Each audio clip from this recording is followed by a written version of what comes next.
आदर्श शिक्षकों को अवसरकालीन संबर्धना सभा ज्ञापन कराଯାଇଛି।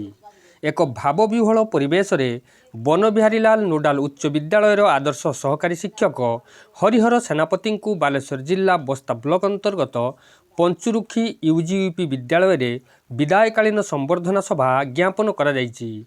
उक्त सभारे मुख्य अतिथि भाव में बस्ता अतिरिक्त गोष्ठी शिक्षा अधिकारी सुमनाथ दास मुख्य वक्ता भावे अवसरप्राप्त प्रधान शिक्षक रवींद्र महांती और सम्मानित अतिथि भाव में बसंत कुमार दे, कान्हुचरण जेना, रमेश कुमार दास समेत सीआरसीसी पीताम्बर बेहेरा सभापतित्व करथिले। उक्त सभारे श्रीजुक्त सेनापति को मानपत्र उपढौकन और पुष्पगुच्छ देई विदायकालीन संबर्धना सभा ज्ञापन कराଯାଇଥିଲା ଓ अतिथि माने तांकर कर्ममय जीवनर गाथा बखाणी थिले।